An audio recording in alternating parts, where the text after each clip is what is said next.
This is problem 9-62 on page 480. To determine the location of the center of gravity of the automobile, it is first placed in a level position with the two wheels on one side resting on the scale platform P. In this position, the scale records a reading of W1. Then one side is elevated to a convenient height C as shown. The new reading on the scale is W2. If the automobile has a total weight of W, determine the location of its center of gravity, G, as a function, well, not as a function, but in terms of X bar, Y bar. All right, so this is not something we can calculate in Excel. Why not? Because Excel works with numbers, not symbols, and this is all a symbolic problem. They told us some interesting information. They said that the car, please forgive my crude Jetson-looking car, the car is horizontal initially, with some reaction at the wheel on the left, which we don't really care about, and some weight, 1, that is measured on the other wheel.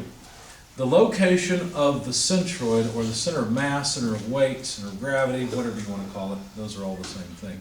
Y bar is something we'd like to know, and where it's at horizontally, X bar is something else we would like to determine. Okay? Now let's start off with this figure, and let's sum moments about point A, taking counterclockwise as positive. By the way, point A is over here, point B is over here. Okay? Hopefully we get 0, otherwise the car tumbles off of this thing, all right? So it's pretty easy. Let's see. If we're summing moments about this point, we don't care about this reaction, we don't know it, so fortunately it doesn't matter. Oh, let's not forget, there's also weight. You know what, I don't want to put it there, I want to put it here. There's also weight acting at the center of gravity. So the weight causes a negative moment, so minus X bar W. And W1 causes a positive moment. And they told us the wheelbase, and I forgot to write it down. They called it B. So B times W1, and all this comes out to 0. So far so good? This part's pretty straightforward. So X bar itself, let's see, you just take this to the other side, you'd be left with BW1, divide out the weight of the car, and there we go. So there's the location, X bar, based on the wheelbase. That's not wheelbase. Wheelbase is front to back. What is it called? The width of the wheels? Whatever it's called. Track width. Track width. Is that track width? Yeah, that's okay. track. So track width and the weight measured, when the car is just on level ground.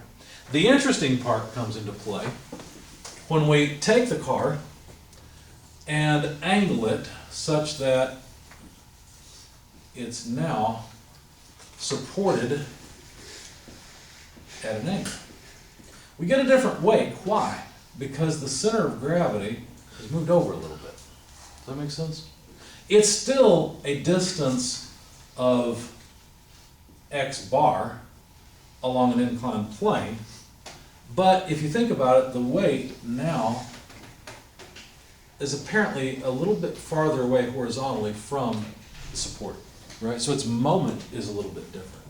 The track width is still the same. We still have the B, lowercase b, track width.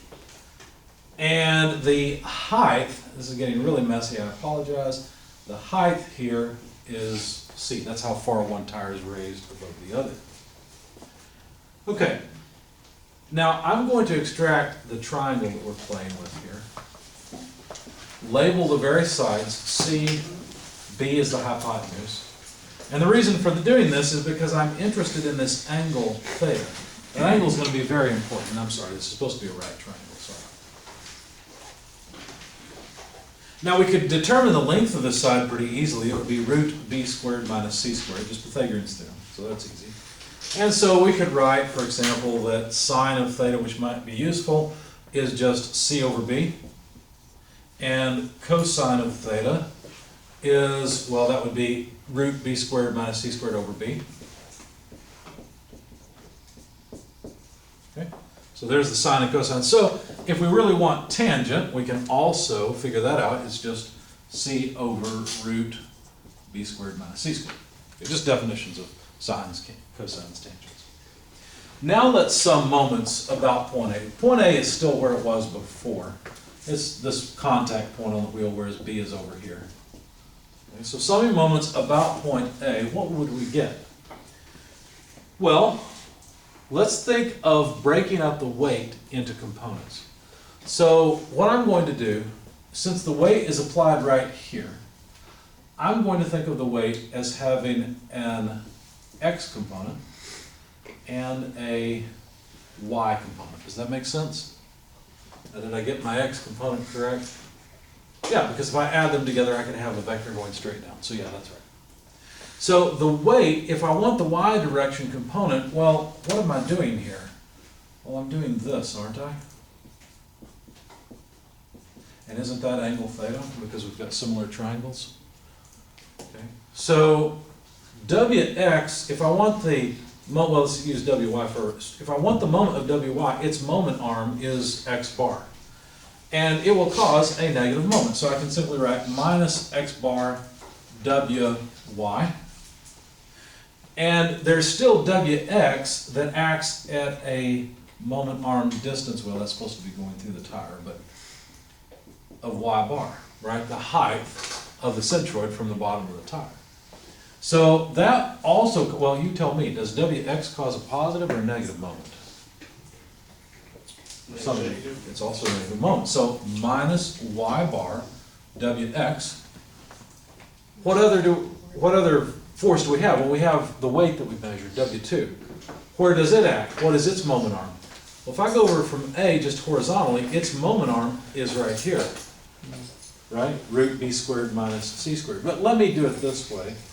Another way to write that is to think of this distance b and write it in terms of the distance b. So if I took b, if I want this distance, I could write b multiplied by cos of theta, right?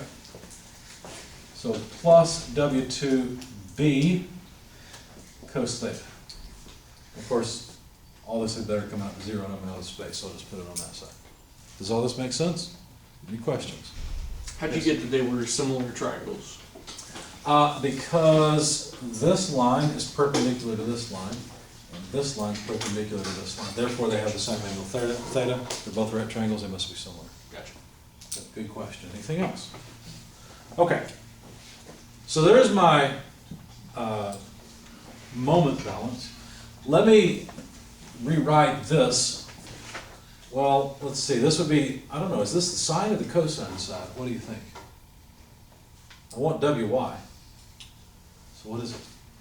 It's the cosine side because it's touching the angle. So this would be W cos theta. What about Wx? It's here. It's opposite. W sine theta. Exactly. Good job. So what we're really interested in is this centroid height of the center of gravity. So let me move this whole term to the other side. Leave everything else on the right-hand side.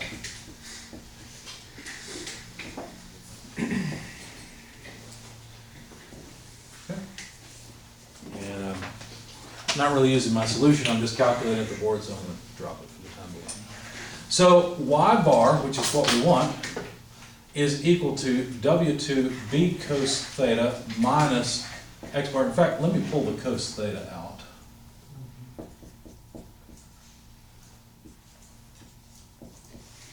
And then divide by W sine theta. Simplify it just a little bit more. I guess we don't need this triangle anymore. It's in my way. Y bar equals W2 over W. We can put this inside if we wish, right? B minus x bar. They cancel. And then we'd be left with cos theta over sine theta. But x bar is itself B W1 over W. So W2 over W, B minus x bar, BW1 over W. And sine under cosine is cotangent, but I would just write 1 over tangent theta. And then you notice we can factor out B over W, W2 less W1. And all I need is 1 over tan theta. Well, tan theta I want to write in terms of my triangle here. So the tangent would be c over root b squared minus c squared. So since I want 1 over tangent, it would be root b squared minus c squared divided by c. And that's it. That's about as simple as I can make it. I need to know how high we lifted the car. I need to know the track width, I need to know the two weights and the total weight of the car. And if you give me those things, I will tell you Y bar, and I'll tell you X bar. Make sense? I get the same thing I got before? Yeah, I did. Good thing. Any questions? Notice we made a big assumption here. We assume that these tires don't really have any width. If they have width, there's another thing that moves it over a little bit. Okay? In that case, how would you approach the problem? Well, the problem is that this contact point's moving around if the tire has some width, right? What about if you move these loads to the center of the wheel? Because the center of the wheel does not move relative to the center of gravity. We don't want the contact point moving around, although it's going to no matter what we do, but where those forces go into the axle of the car is going to be the same. So then we just have to calculate a different Y bar that's measured from the axle and then add the radius of the wheel. You see? Any questions? All right.